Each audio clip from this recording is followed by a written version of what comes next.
Welcome to my channel English teacher Sudip. একটা কথা প্রথমে বলি, অনেকে বলছে যে আমরা নোটিফিকেশন পাচ্ছি না। নোটিফিকেশন পাওয়ার জন্য চ্যানেলটা সাবস্ক্রাইব করার পরে যে বেল আইকনটা আছে ওই বেল আইকনটাতে প্রেস করতে হবে এবং অল করে রাখতে হবে, তবেই সমস্ত ভিডিও নোটিফিকেশন পাবে। যাই হোক, আজকে আমরা যে বিষয়টা নিয়ে আলোচনা করব সেটা হলো আইয়ের সাথে ওয়্যারের ব্যবহার। আমরা সবাই জানি পাস্ট টেন্সে আইয়ের সাথে ওয়াজ ব্যবহার হয়, কিন্তু কিছু কিছু ক্ষেত্রে আইয়ের সাথে ওয়্যারও ব্যবহার করা যায় এবং ব্যবহার করতে হয়। কখন করতে হয় আইয়ের সাথে ওয়্যারের ব্যবহার, সেইটাই আজকে আমরা আলোচনা করব।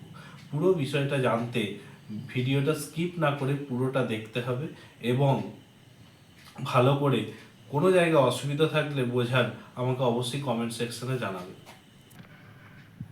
প্রথমে আমি দেখাবো যে আয়ের সাথে ওয়াজ আমরা কেমন ব্যবহার করি। ধরো আমি বললাম যে সে একজন ভালো মানুষ ছিল, তাহলে আমরা কি লিখব? He or C was a good man or woman, তাই তো? এখানে দেখো, যেহেতু এটা পাস্ট টেন্স সেই জন্য আমরা ওয়াজ ব্যবহার করেছি। পাস্ট ইনডেফিনাইট টেন্স আমরা ওয়াজ ব্যবহার করি আয়ের সাথে, কিন্তু কিছু কিছু ক্ষেত্র আছে যেখানে আমরা আয়ের সাথে ওয়্যার ব্যবহার করতে হয় আমাদেরকে, সেই জায়গাটাই আমরা আজকে আলোচনা করব। আয়ের সাথে ওয়্যার কখন ব্যবহার হয়? দেখো, আমাদের এর আগের ভিডিওতে আমরা বুঝিয়েছি যে অপটেটিভ সেন্টেন্সে উইশ এবং প্রে হয়, কিন্তু ওই উইশটা অপটেটিভ সেন্টেন্সের উইশটা কিন্তু মানে যেটা সম্ভব নয় এরকম উইশ নয়। আয়ের সাথে ওয়্যার আমরা তখনই ব্যবহার করব যখন কোনো কাল্পনিক ইচ্ছাকে আমরা বোঝাবো।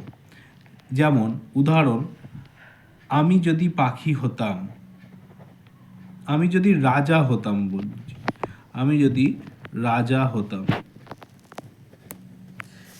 এই আমার রাজা হওয়াটা এটা কিন্তু কাল্পনিক, এটা কিন্তু বাস্তবে কখনোই সম্ভব নয়। তাহলে আমি যদি রাজা হতাম এটা সম্পূর্ণ একটা কাল্পনিক ইচ্ছা। এই সময় আমরা কি লিখব? If I were a king. দেখো, আইয়ের সাথে আমরা কি ব্যবহার করেছি? ওয়্যার। কেন? কারণ এটা হচ্ছে ফ্যান্সি অর ইমাজিনারি ডিজায়ার, অর্থাৎ কাল্পনিক ইচ্ছা। কাল্পনিক ইচ্ছা যখন থাকে তখন আমরা সবসময় আয়ের সাথে ওয়্যার ব্যবহার করব। এই জিনিসটা তোমরা আজকে শিখলে। ঠিক একইভাবে যদি বলি যে আমি যদি পাখি হতাম, তাহলে কি হতো? If I were a bird. If I were a bird, এটাও কিন্তু ওই কাল্পনিক ইচ্ছাই বোঝাচ্ছে। কারণ পাখি হওয়াটা কখনোই সম্ভব নয় একজন মানুষের পক্ষে, তাহলে এটা কাল্পনিক ইচ্ছা বোঝাচ্ছে। কাল্পনিক ইচ্ছা বোঝালে সব সময় আয়ের সাথে ওয়্যার হবে, কখনোই সেটা আয়ের সাথে ওয়াজ হবে না। তাহলে আমরা যদি ছোট করে লিখি, তাহলে আই ওয়্যার কখন হবে? যখন ইমাজিনারি উইশকে আমরা বোঝাবো।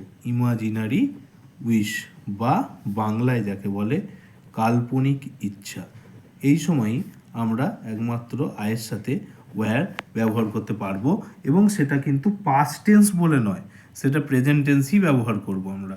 এটাও মাথায় রাখবে, আয়ের সাথে ওয়্যার ব্যবহার করছি মানে এটা পাস্ট ইনডেফিনাইট টেন্স নয়, এটা কাল্পনিক ইচ্ছা বোঝাচ্ছে বলে আমরা ব্যবহার করছি। এইগুলো কিন্তু, এই সেন্টেন্সগুলো কিন্তু পাস্ট ইনডেফিনাইট টেন্স নয়। If I were a king বা if I were a bird, এই সেন্টেন্সগুলো কিন্তু পাস্ট ইনডেফিনাইট টেন্স নয়। এরর কারেকশন আজকের সমস্ত সিলেবাসেই, বিশেষ করে চাকরির পরীক্ষার সিলেবাসে খুব কমন একটা জিনিস, এবং সেখানে এরকম কাল্পনিক ইচ্ছাতে আয়ের সাথে ওয়াজ ব্যবহার হয়, যেটা কিন্তু একটা এরর। আই ওয়্যার ব্যবহার হবে শুধুমাত্র কাল্পনিক ইচ্ছা বোঝানো। আজ এ পর্যন্তই, দেখা হবে পরের ভিডিও। Bye bye.